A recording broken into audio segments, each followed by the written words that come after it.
is probably the leading country in the world for customer service. Hello, my name is Greg Story. I'm the president of Dale Carnegie Training here in Japan and the best-selling author of Japan Sales Mastery. We're here in the High Performance Center in Akasaka Minato-ku in the Business Center of Tokyo, and we're doing a series of videos on doing business in Japan. Today I want to talk a little bit about customer service. This is a very demanding marketplace for customer service. Japanese consumers are very, very particular. So if you're dealing with consumers in the market, then you really want to have your act together.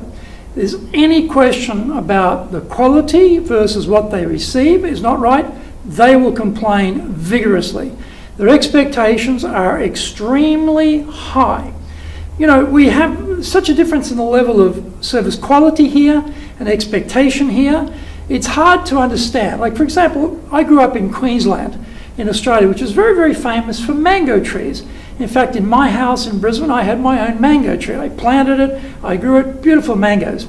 So what we would sell for the cost of a box, a big box of mangoes in Australia, you would pay for one single mango in Japan. But boy, that mango would be perfect, absolutely perfect. Not a mark on it, and it would be gorgeous, it would be beautiful. That's the difference. In Japan, they expect perfect quality, no variation, and they're happy to pay the right price for it, which in Japan is actually a high price. So the consumer expectation around quality is extremely high.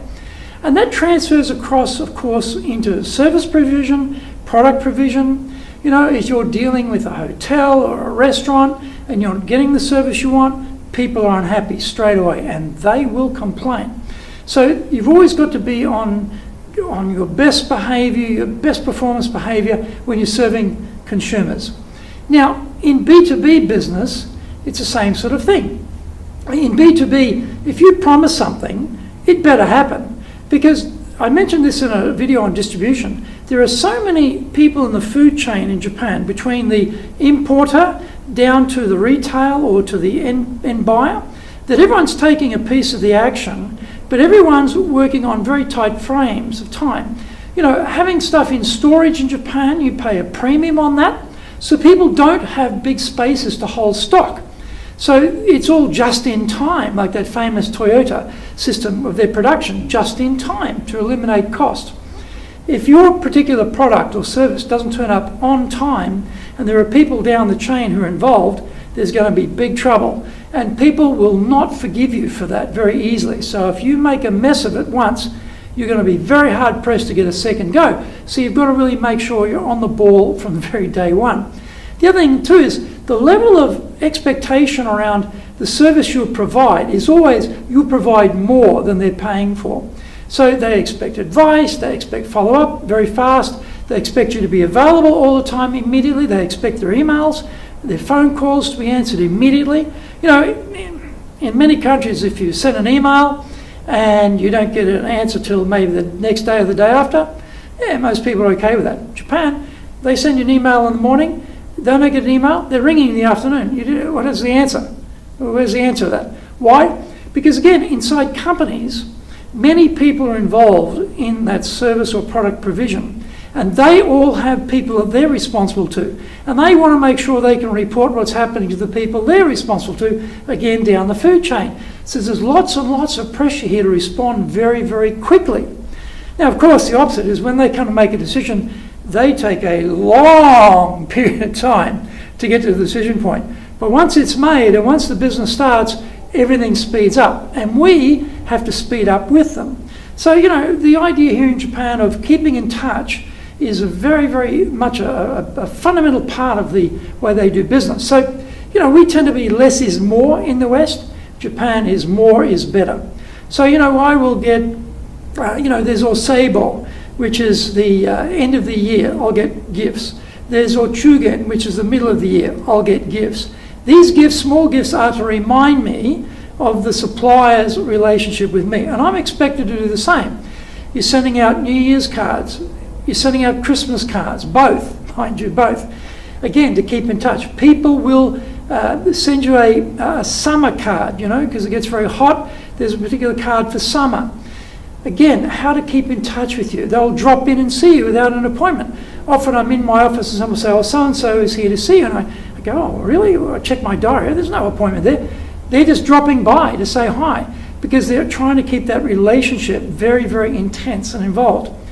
That's what they expect you to do as well. So it's a type of connection that we don't expect in the West, which tends to be more sort of impersonal in a way, business-like, efficient, what Japanese would call dry. They like more that empathetic relationship, what they call wet here. So it's that type of take the time, keep in touch, reach out, keep contact with people all the time. That's very time consuming. When you're a very busy person in business and you're time poor, trying to do all that stuff is hard, but that is the expectation. So whether it's the consumer or whether it's someone in business in a B2B relationship, quality, number one, cannot miss that. Timeliness, got to be really on time. Keep in touch, keep people informed. You can't over communicate with Japanese companies. You'd just be very surprised. Their tolerance for communication is vastly higher than it would be in a Western environment. So we've got to switch gears and think how they think, act like they act, provide the sort of level of service that they expect to us to provide. And if anything goes wrong, boy, you've got to be down there straight away. You've got to sort it out, and you better be bringing gifts to apologise for the inconvenience you've caused. So this is a very, in one sense, tough and harsh environment if mistakes are made.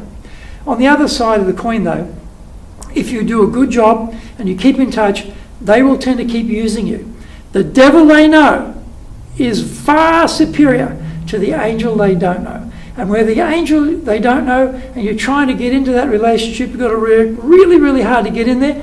Once you get in there, you've got to work really, really hard to stay there because you don't want to mess it up. Mess it up and you're gone.